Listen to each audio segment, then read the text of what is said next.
साई केतन और लवकेश की लड़ाई में आखिरकार कौन सही कौन गलत है, इस लड़ाई को एपिसोड के बाद देखने के बाद जो है जनता का क्या रिएक्शन है, इस लड़ाई के ऊपर मेरा क्या कहना है।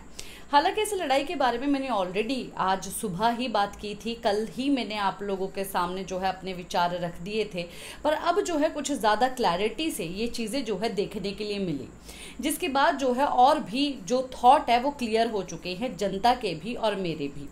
सोशल मीडिया पर लोग बोल रहे हैं साई केतन से डर चुका है लवकेश कटारिया, और ये भी बात बोल रही हैं कि बहुत ही ज़्यादा ओवर जो है साई केतन ने किया। साई केतन ने मतलब कि चेयर तोड़ी, प्रॉपर्टी तोड़ी, और उसने पहले गाली दी है। साई केतन ने पहले गाली दी है, गाली के बदले जो है लवकेश ने भी गाली दी है। लवकेश के बाद जो है गाली देने के बाद एग्रेशन में इतना ज़्यादा आ गया ये कि अपने आप के ऊपर कंट्रोल नहीं रहा और बहुत ही ज़्यादा जो है ये ओवर एक्टिंग कर रहा था, और ओवर एक्टिंग करते हुए इसने प्रॉपर्टी भी तोड़ी और लवकेश की माँ को लेके उसके पूरे खानदान तक को गाली इसने दी है और उसकी पर्सनालिटी के ऊपर गया है, बहुत सारी चीज़ें की है। तो गाइज ये चीज़ें जो है लोग सोशल मीडिया पर बोल रहे हैं। अब मेरी बात, जैसे कि कुछ लोगों का कहना ये है कि लवकेश डर गया।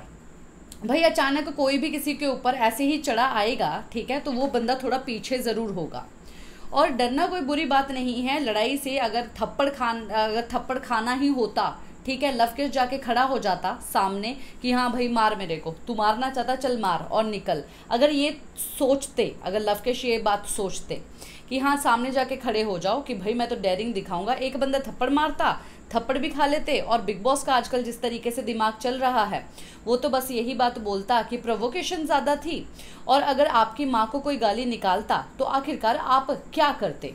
जैसे कि अरमान वाले सीन में बोला था कि भाई अरमान ने जो किया, जैसे अगर आपकी बीवी को कोई ऐसा तरीके से बोलता तो आप क्या करते। सबने बोला कि भाई हम तो थप्पड़ मारते। तो यहाँ पर भी बिग बॉस ऐसा डिसीजन ले सकता था। अच्छा किया कि लवकेश डेयरिंग होके जो है आगे बढ़ के उसके सामने खड़ा नहीं रहा, वो 4 कदम पीछे ही रहा। इस चीज़ की, इस समझदारी की बात जो है लोग ये बोल रहे हैं कि ये डरपोक निकला। मेरी नज़र में तो ये जो है काफ़ी समझदार निकला। हाँ एक बात है कि जो है जैसे कि इसने गाली दिया, ये गाली दिया, उसके बदले बहुत सारे एक गाली जो है वापस आई, माँ की गाली वापस आई लवकेश के मुंह से। यानी कि उस गाली को सुनने के बाद लवकेश को बहुत ज़्यादा गुस्सा आया, और गुस्से में जो है लवकेश के मुंह से जो भी निकलना था वो निकल गया, सोचा नहीं समझा नहीं, बस निकल गया। और जब इस गाली को सुना तब उस वक्त साई केतन बहुत ही ज़्यादा गुस्से में आ गया। गुस्से में उसको भी नहीं समझ में आया कि मैं क्या बोल रहा हूँ, तो उसने भी माँ बहन एक कर दी, उसने भी माँ बहन की गाली दी। तो ये सब चीज़ें बराबर हो चुकी है ना, यानी कि आप भी गुस्से में कुछ भी बोल सकते हैं, आपका भी गुस्से में कंट्रोल नहीं है। और लवकेश ने बहुत बार बोला है कि भाई मेरे मुंह से तो निकल जाता है, फिर नहीं मैं कुछ समझता। और लवकेश जैसे कि इवन जो एल्विश है वो भी अपने आप को इस घर में बहुत ज़्यादा कंट्रोल रखा हुआ था, और लवकेश ने भी अपने आप को बहुत ज़्यादा कंट्रोल रखा है। और एक बात यार, हम लोग ऐसा ही क्यों बोले, लड़के लोग हैं, गाली गलौच होती ही है।